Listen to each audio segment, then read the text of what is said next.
Hey coaches, so I've been getting asked to make a video for you guys on how I use Windows Movie Maker to edit my videos, specifically like my workout videos that I post on my Facebook page. So I thought I would take some time today to create a video that will hopefully help you guys. I know a lot of you use iMovie, so which is a great program and I hear is very easy to use, but there is an alternative option for those of you who have just a regular PC and have access to Windows Movie Maker. It's pretty user friendly.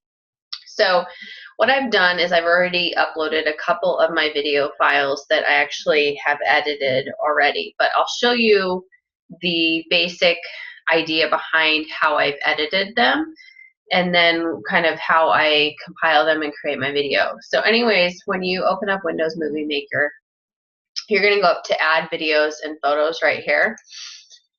If you click on this, and you'll have to excuse me because I have a head cold, so my voice is kind of shaky and scratchy, but here you go to wherever your video is saved and then you would click on it and then upload it.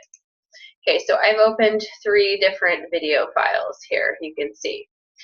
Now these video files were actually taken from a 30-minute filming I did of me working out, and what I had done was I already went through that 30 minutes of footage and I clipped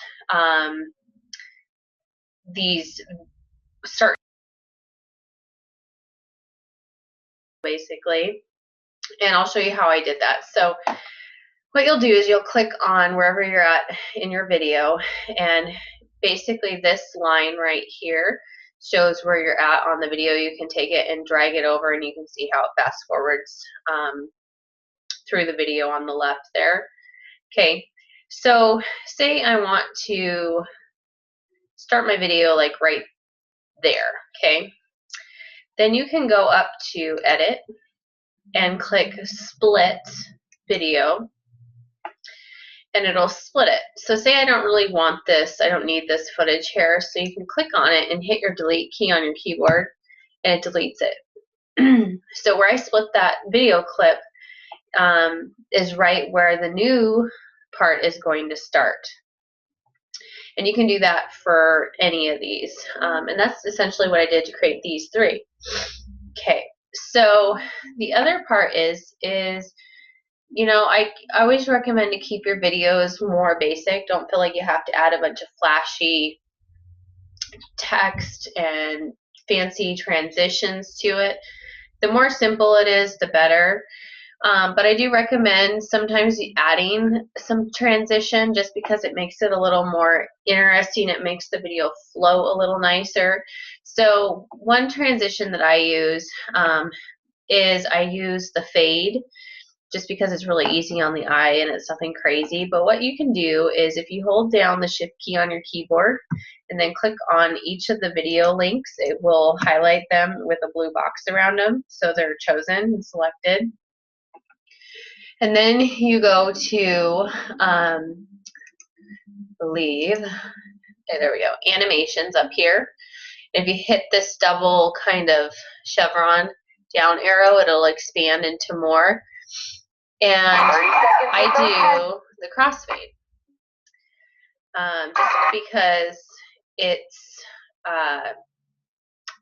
simple. It looks nice. So you can see here, I'm going to go, just so you guys can still hear me talking, I'm going to mute the audio on this. So that's how you do that in case you're wondering. Okay, so you can see on my video clips here how it has a little triangle going down. That's the transition. And you can actually adjust the duration of that transition simply by just clicking here and going back to animations. You can see I have them, it defaults to 1.5 seconds long. But you can change that to whatever you want. You can make them 2 seconds long or whatever, and you click apply to all. Okay, so you see how that goes, and you can see here how it transitions, crossfades into that, and then going into the next video here. Let me fast forward up for a little bit there. You'll see it transition again with a nice crossfade. So it's just real smooth. It's easy on the eye. It's nothing crazy for the viewer. So that's that. Okay. Music is really good to add. So you can see, you saw how I muted any of the audio that actually came from the video, the raw video itself. And say I want to put a song over that. You can click on add music here and go to add music. And you can go wherever you have. I don't think I have any audio files right now on my computer because I was kind of cleaning it out. But wherever you have a music file saved, say it's in iTunes or whatever, you can click on it and access it and click open. And it will add it down below here under your video timeline. And you can also edit the song to where, like, for it to start in a specific part and end in a specific part. You can drag and drop that as well. Another fun thing that I've been doing with some of my videos is messing with the speed, just because I like the effect that it gives. One I did yesterday turned out really cute with the kids, and I liked it much better sped up than real time.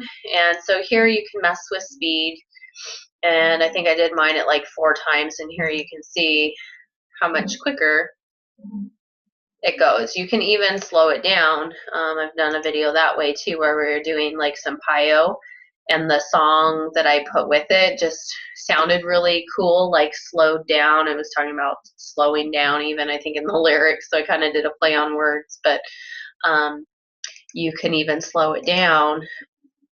That's like really slow.